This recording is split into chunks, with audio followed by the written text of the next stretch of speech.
साथियों, मैं आपसे सिर्फ 3 बात कहना चाहता हूं। पहली बात तो ये कि आप सब लोग सियासत को बड़े गौर से देख रहे हैं। आप सियासत समझते हैं, आपको समझाने की जरूरत नहीं है। लेकिन मैं जो महाराष्ट्र के अलावे दूसरे राज्यों में घूम करके आया हूं, उससे एक सबक लेकर के आया हूं और मैं आपके सामने रखना चाहता हूं। पहला सबक यह है, ताजा तरीन घटना है हरियाणा का। हरियाणा में इंडिया अलायंस जीत रही थी, हमारी सरकार बन रही थी, तमाम सर्वे और रिपोर्ट कह रहे थे कि हम चुनाव जीत रहे हैं। गड़बड़ कहां हुई?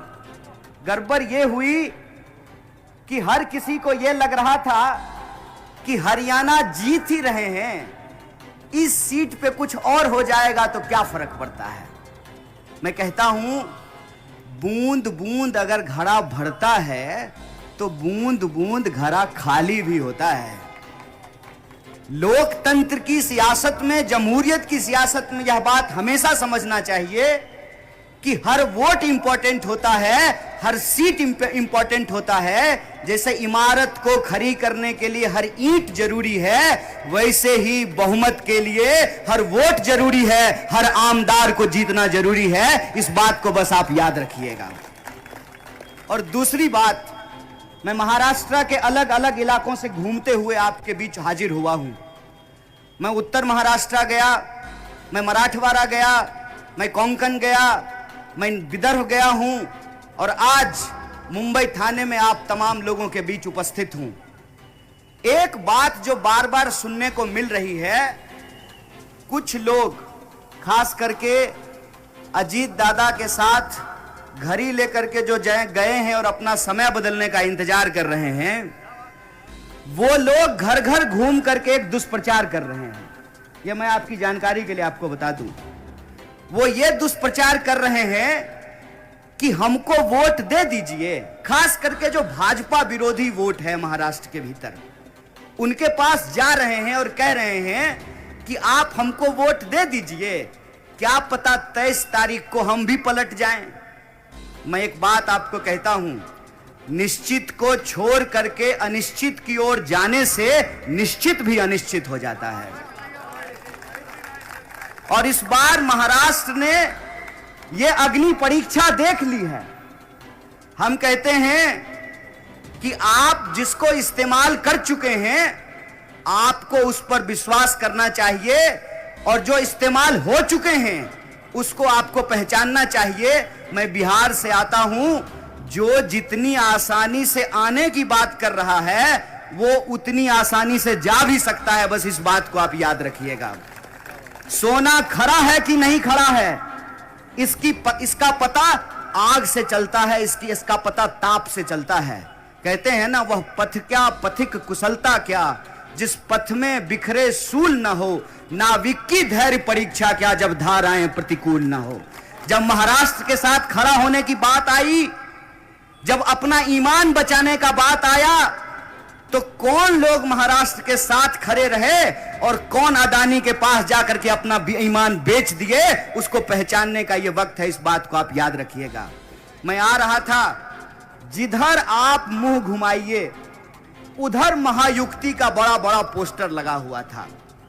तो हम देखे कि उसमें पहचानने का कोशिश कर रहे थे। एक चेहरे पे कई चेहरे लगा लेते हैं लोग, बहुत सारे चेहरे थे उस पर।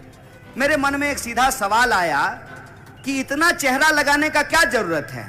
खाली अदानी जी का फोटो लगा दीजिए, बाकी सब तो उनकी ही चौकीदारी कर रहा है। आप बताइए कि महाराष्ट्र के लोग ये तय करेंगे कि महाराष्ट्र में किसकी सरकार बनेगी ना, कि दिल्ली में कोई व्यापारी बैठ करके तय करेगा कि महाराष्ट्र में किसकी सरकार बनेगी। डॉक्टर बाबा साहब भीमराव अंबेडकर ने, महात्मा गांधी ने, पंडित जवाहरलाल नेहरू ने, सरदार पटेल ने, मौलाना अबुल कलाम आजाद ने, इन लोगों ने एक संविधान दिया है हमको, जिस संविधान के तहत यह तय किया गया है कि रानी के कोख से राजा नहीं पैदा होगा, जनता का सेवक जनता के वोट से चुना जाएगा। आप हमको बताइए कि जनता के वोट के साथ गद्दारी किसने की?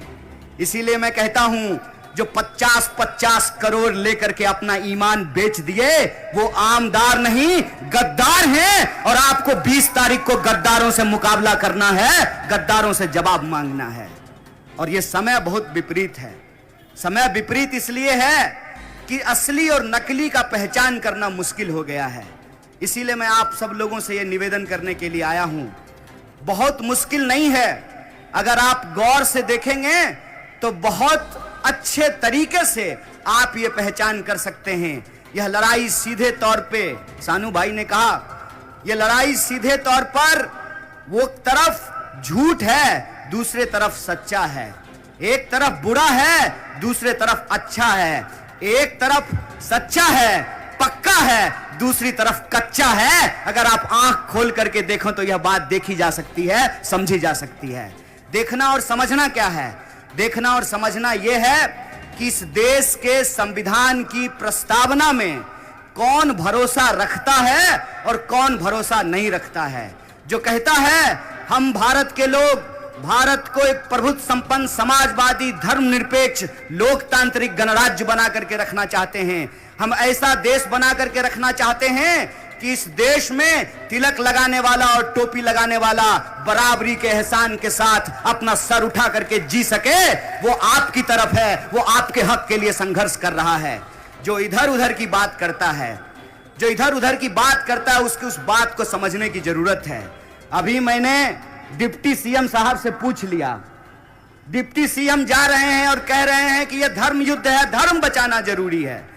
हम आप लोग अपने स्कूल में एक प्रार्थना गाया करते थे, इतनी शक्ति हमें देना दाता, मन का विश्वास कमजोर होना। हम शक्ति ईश्वर से मांगते हैं, हम धर्म से शक्ति लेते हैं। हम उतने बड़े नहीं हो गए हैं कि हम खुदा को शक्ति देने लगे, हम ईश्वर को शक्ति देने लगे। ईश्वर ताकतवर हैं, वो अपनी रक्षा स्वयं कर लेंगे। हमको अपनी रक्षा करने की जरूरत है। हमको अपना जल बचाना है, जमीन बचाना है, घर बचाना है, रोजी रोजगार बचाना है और धर्म ही बचाना है। तो हमने यही पूछ लिया कि धर्म बचाना अगर इतना जरूरी है तो बस इतना बता दीजिए साहब कि धर्म बचाने की इस लड़ाई में आपका बेटा बेटी भी हमारे साथ चलेगा ना। ऐसा तो नहीं होगा कि हम धर्म बचाएंगे और आपके बच्चे विदेश पढ़ने के लिए जाएंगे, ऐसा तो नहीं होगा ना। यही सवाल जब मैंने पूछ लिया तो फडणवीस साहब फूफा की तरह वीडियो चैनल पर रो रहे थे, हूं कर रहे थे। हमने कहा फूफा क्यों बन रहे हो यार, हमने क्या गलत पूछ दिया है? उन्होंने कहा कि हमारे परिवार पर हमला कर दिया। हमने कहा कैसे हमला कर दिया भैया? हमने तो इतना ही पूछा ना कि हम धर्म बचाएंगे और आपके घर के लोग रील बनाएंगे, हमने इतना ही पूछा। अगर रील बनाना खराब बात है तो मत बनाइए, अगर रील बनाना अच्छी बात है तो इसमें बुरा मानने वाली क्या बात है? और रील तो हर कोई बनाता है, आजकल तो हर कोई रील बना रहा है। आजकल तो रेल मंत्री भी रील ही बना रहे हैं, तो कई बार कंफ्यूज हो जाते हैं कि रेल मंत्री हैं कि रील मंत्री हैं। हमने कोई गलत बात तो की नहीं, तो ये हूं करके रोने लगे। हमने कहा रोइए मत, अभी आपका असली आंसू तो 23 तारीख को महाराष्ट्र के लोग निकालने वाले हैं। और ये आंसू वो इसलिए निकालने वाले हैं कि पिछले 5 साल आपने लोगों के आंखों में आंसू दिए हैं। यहां के लोगों का रोजी रोजगार छीना, लोगों के घर छीन रहे हैं, यहां की फैक्ट्रियां बाहर भेज रहे हैं, यहां का काम धंधा दूसरे राज्य में पहुंचा रहे हैं और बेशर्मों की तरह एक व्यापारी के साथ बैठ करके महाराष्ट्र का सौदा कर रहे हैं। ऐ महाराष्ट्र के आम आवाम, मेरा आपसे निवेदन है कि इन गद्दारों से मुकाबला कीजिए, जमहूरियत की ताकत से, वोट की ताकत से मुकाबला कीजिए। और एक बात को याद रखिएगा, हमारे एक भाई ने कहा कि हम बाय चॉइस यहां हैं।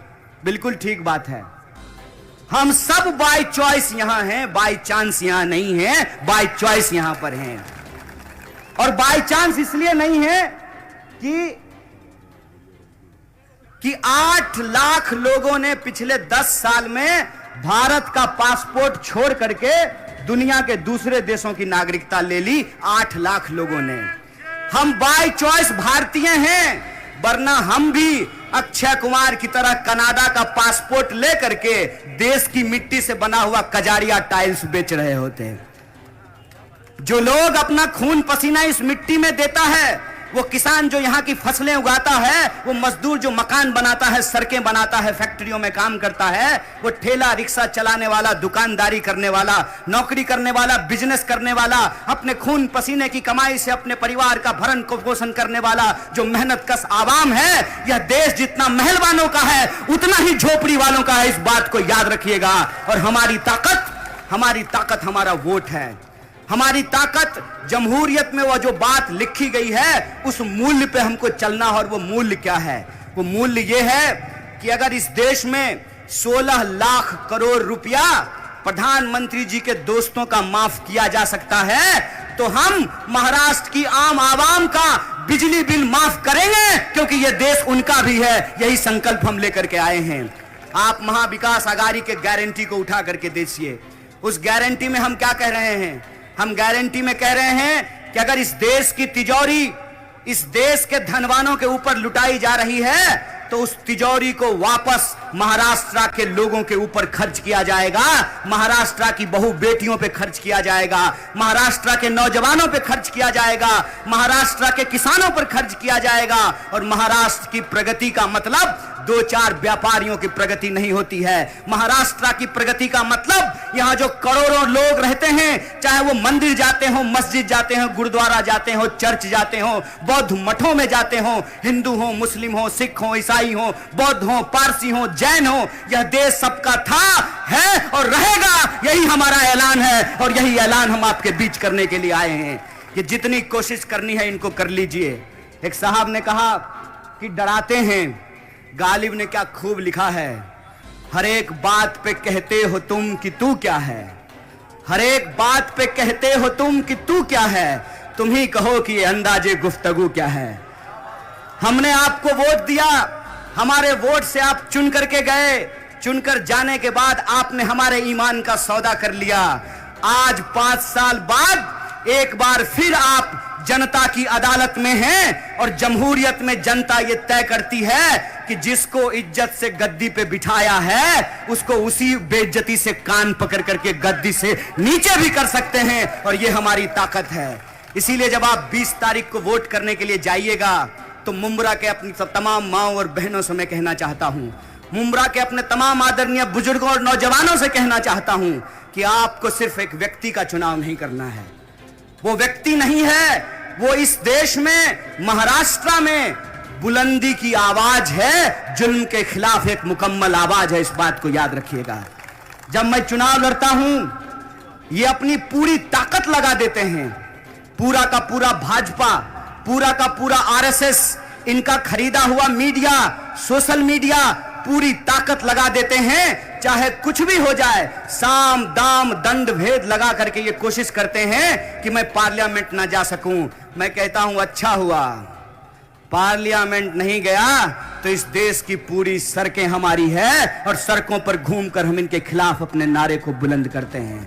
इसीलिए मुंब्रा के आप तमाम लोगों को मैं कहना चाहता हूं कि इनकी पूरी कोशिश है कि मुंब्रा में जितेंद्र अवार को हराया जाए। जितेंद्र अवार को हराने का क्या मतलब है? जितेंद्र अवार को हराने का यह मतलब है कि ये घूम घूम करके व्हाट्सएप पर मैसेज भेजें कि बड़ा सेकुलर बनता था, आ गया मजा, मिल गया स्वाद। ये साजिश है। और ये साजिश जो बार बार डिप्टी सीएम अपने भाषण में जाकर के बोल रहे हैं और वोट देने के अधिकार को धर्म से जोड़ रहे हैं, मैं कहता हूं वोट देने का अधिकार धर्म से नहीं, जमहूरियत से मिला है। इस बात को आप याद रखिएगा। और हम हिंदू हो सकते हैं, कोई मुसलमान हो सकता है, कोई सिख हो सकता है, कोई ईसाई हो सकता है, कोई बौद्ध हो सकता है, कोई पारसी हो सकता है, कोई जैन हो सकता है, कोई उत्तर भारतीय हो सकता है, कोई दक्षिण भारतीय हो सकता है, कोई पूरब का है, कोई पश्चिम का है, लेकिन हम भारत के लोग हैं। और हम भारत के लोगों को इस देश के संविधान ने एक अधिकार दिया है। वो अधिकार यह है कि हेलीकॉप्टर पर चलने वाले का भी वोट एक है और टूटी साइकिल लेकर घूमने वाले का भी वोट एक है। यह जो वोट की ताकत है, इस वोट की ताकत को ये खत्म कर देना चाहते हैं। ये चाहते हैं कि इस देश में धर्म के नाम पर सियासत हो, और धर्म के नाम पर जब सियासत होती है तो उसका सबसे मजेदार बात देखिए क्या होता है। आप जमीन पर एक काम मत कीजिए, आप जमीन पर जनता के लिए एक काम मत कीजिए, बस चुनाव में ऊपर वाले का नाम लीजिए। जमीन पर आपका कोई काम किया हुआ नहीं है, कोई आपसे पूछने वाला नहीं है। इसीलिए मैं आप सबसे ये कहने के लिए आया हूं, महाराष्ट्र के भीतर एक एक सीट को जीतना जरूरी है। एक एक सीट को जीतना इसलिए जरूरी है कि अगर हम महाराष्ट्र में चूके तो महाराष्ट्र की जो धन संपदा है उसको लूट करके ये अपनी तिजोरियां भरेंगे। और आप देखिए कि पैसा किस तरीके से पानी की तरह बहाया जा रहा है। इसीलिए मेरा आप तमाम लोगों से निवेदन है कि वो अगर अपने बच्चों के भविष्य के बारे में सोच रहे हैं, हमको महाराष्ट्र में एक ऐसी सरकार चुननी है जो हमारे बच्चों के भविष्य के बारे में चुने। इसीलिए मैं आप सबसे यह निवेदन करने के लिए आया हूं कि जब आप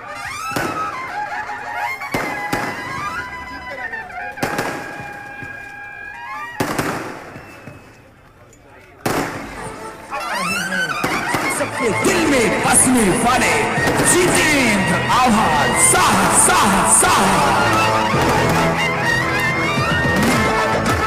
इसलिए क्या है ये सबको बताएंगे, गरीबों लाचारों का साथ निभाएंगे, साथ निभाएंगे।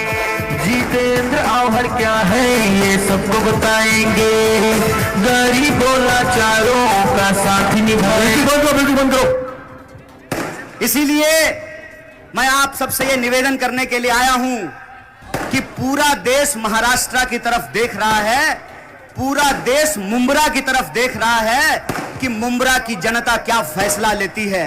मेरा आपसे निवेदन है कि पिछली बार आपने 78,000 का मार्जिन दिया था, इस बार कम से कम इस बार का आंकड़ा 1 लाख पार कीजिएगा।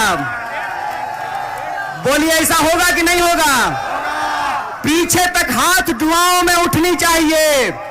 हमारी आवाज जहां तक जा रही है, हाथ उठिए, ये हाथ उठे और इस देश को एक संदेशा जाए कि मुंब्रा एक बार फिर से इतिहास बनाने के लिए तैयार है। और इतिहास बनाना इसलिए जरूरी है कि डॉक्टर बाबा साहब भीमराव अंबेडकर ने एक बात कही है। डॉक्टर बाबा साहब भीमराव अंबेडकर ने कहा है कि जो पीढ़ी अपना इतिहास नहीं याद रखती, इतिहास उस पीढ़ी को भुला देता है। महाराष्ट्र के पास मौका है, इस बार गद्दारों को जवाब देना है और महाविकास अघाड़ी की सरकार बना करके चौथी बार जितेंद्र आव्हाड साहब को आमदार बनाना है। और ऐसा आमदार जो रुपए पे नहीं बिकता हो, जो किसी की लाठी से नहीं डरता हो। और मैं कहता हूं, मैं जेल घूम करके आया हूं, जेल इतनी भी बुरी जगह नहीं है। जब सत्ता जुल्मियों की हो, जब दौर जुल्मतों का हो, तो जेल जाना दुख की नहीं, आनंद की बात है। इस बात को याद रखिएगा। और जो आपको डरा रहे हैं, उनसे मैं एक बात कहना चाहता हूं कि आपको जितनी कोशिश करनी है कर लीजिए। हम उस मिट्टी में पैदा हुए हैं जिस मिट्टी में राम प्रसाद बिस्मिल और अशफाकुल्लाह खान जैसे क्रांतिकारी पैदा हुए हैं। और वो कहते थे, सरफरोशी की तमन्ना अब हमारे दिल में है, देखना है जोर कितना बाजुए कातिल में है। अब तेरी हिम्मत की चर्चा गैर की महफिल में है, सरफरोशी की तमन्ना अब हमारे दिल में है। देखिए, आप हिम्मत से लड़ते हैं, इसीलिए आपकी घड़ी चोरी की गई है। मैं कहता हूं, महाराष्ट्र का टाइम खराब किया है इन लोगों ने, इसीलिए वो जो घड़ी लेकर के गए हैं उसका कांटा रुक गया है, वो समय दिखाना बंद कर दिया है। इस बार उन गद्दारों में के कान में हम बाजा बजाएंगे, इस बार बाजा बजाएंगे। और अदानी जी को लगता है कि वो थाने लूट लेंगे, धारावी लूट लेंगे, सैन कोलीवारा लूट लेंगे, नवी मुंबई लूट लेंगे। तो ए ठग व्यापारी, हो जाना समझदार। इस बार आई है महाविकास अघाड़ी मिलकर के तैयार, और इस बार परिवर्तन करेंगे। और ऐसा परिवर्तन करेंगे, इतनी बड़ी बहुमत लेकर के आएंगे कि जय शाह के पप्पा का सूटकेस नहीं काम देने वाला है। कितना कलाकार है, आकर के आज झारखंड में भाषण दे रहा था। भाषण देते हुए बोला कि हम झारखंड को 1 नंबर बना देंगे। सुनो, 30 साल से सरकार चला रहे हो, पहले अपने यहां तो 1 नंबर बन जाओ। ये 1 नंबर बना देंगे, जनता के बीच में आकर के चुनाव के वक्त में कहते हैं 1 नंबर बना देंगे, और जो ही चुनाव जीत जाते हैं तो सबसे पहले अपने बेटा को बीसीसीआई के अंदर 1 नंबर पे बिठा देते हैं। और खेला देखिए, हमको कहते हैं धर्म बचाने के लिए, हम धर्म बचाएं, इनका बाल बच्चा बीसीसीआई में मजा ले, खुद जो है आईपीएल पर टीम बनाता है और हमको कहता है कि ड्रीम 11 पर टीम बनाइए। भैया बहुत हो गया, ये खेला बहुत हो गया। रोजी रोजगार का सवाल है, रोजी रोटी, कपड़ा, मकान, शिक्षा, स्वास्थ्य, सड़क, बिजली, पानी, आत्मसम्मान का सवाल है। महाराष्ट्र में इस बार परिवर्तन होगा, और महाराष्ट्र में जब परिवर्तन हो रहा है तो महाराष्ट्र की असेंबली में मुंब्रा की सबसे मजबूत आवाज गूंजनी चाहिए। और मैं इसलिए इनकी तारीफ नहीं कर रहा हूं कि इनसे हमारी दोस्ती है, इनसे हमारी दोस्ती कोई खून के रिश्ते का नहीं है। कहां ये महाराष्ट्र के और कहां मैं बिहारी। हमारा इनका रिश्ता दरअसल विचार का रिश्ता है, ये वैचारिक संबंध है। और मैं कहता हूं कि विचारों का संबंध खून से ज्यादा गहरा होता है, क्योंकि खून के रिश्ते में कई बार लोग दौलत के लिए लड़ाई लड़ते हैं, लेकिन विचारधारा के संबंध में लोग कंधे से कंधे मिला करके विपरीत विचारधारा के खिलाफ संघर्ष करते हैं। इनके मुंह पे मैं तारीफ नहीं कर रहा हूं, मुझे आता नहीं ना मोहतरम को महतरम कहना, किसी को ज्यादा किसी को कम कहना। मैं इनकी तारीफ इसलिए कर रहा हूं कि आप पूरा का पूरा 5 साल उठा करके देख लीजिए। जब सुबह सुबह अजीत दादा पवार, मुझे नहीं लगता है कि इतनी जल्दी वो कभी जगे होंगे जीवन में, सिर्फ डिप्टी सीएम का शपथ ग्रहण लेने के लिए वो इतनी जल्दी सुबह सुबह जगे हैं। मराठी में एक बात कहते हैं, सकाले सकाली घेतली गाय। भोरे भोर एकदम शपथ ले रहे थे रात के अंधेरे में।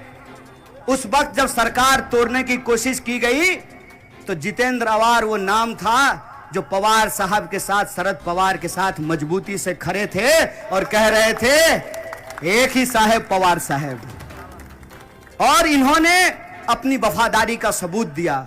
सरकार बनी, जब जब उस सरकार में संविधान के खिलाफ कोई परिस्थिति उत्पन्न करने की कोशिश की गई, ये मजबूती से उसके खिलाफ उठ करके खड़े हुए। इसीलिए मैं कहता हूं कि जैसे अभिमन्यु को घेर करके तमाम महारथियों ने उसका वध करने की कोशिश की, उसी तरीके से इनको ये घेर करके यहां हराना चाहते हैं। तो मैं कहता हूं अवार साहब, कई बार जो है ना, इंसान का काम उसका सिग्नेचर होता है। यहां हमारे बड़े भाई खड़े हैं, हमारे यहां कहावत कही जाती है कि नहाया हुआ शरीर और खाया हुआ शरीर छुपता नहीं है। आपका काम आपका सिग्नेचर है। आप बिंदास बोलिए, बिंदास लड़िए। मुंब्रा की जनता हमारे साथ है, मुंब्रा की जनता आपके साथ है। क्या मैं झूठ बोल रहा हूं? सच बोल रहा हूं ना? तो आपकी आवाज में इतनी बुलंदी हो, मुंबई तो क्या, यह गूंज दिल्ली तक पहुंचनी चाहिए। आप हमारे साथ नारे को बुलंद कीजिएगा, महाविकास आघाड़ी चा, महाविकास आघाड़ी चा। और आप 20 तारीख को 1 नंबर पर बटन दबा करके 1 नंबर आदमी को 1 नंबर रखना है। यही अपील हमारा आप सबसे है। बहुत बहुत शुक्रिया, बहुत बहुत धन्यवाद। आप तमाम लोगों का धन्यवाद कहते हुए मैं आपसे विदा लेता हूं। इनकलाब जिंदाबाद। अरे जय जय जय जय जय वीर, अरे जय पेरियार जय वीर, अरे जय जय फूले जय वीर, तो जोर से बोलो जय भीम, अरे मिलकर बोलो जय भीम। तो आवाज दो। ABL 24 न्यूज, सच दिखेगा। ABL 24 न्यूज को सब्सक्राइब करें। ताज़ा खबरों के लिए बेल आइकन को दबाएं।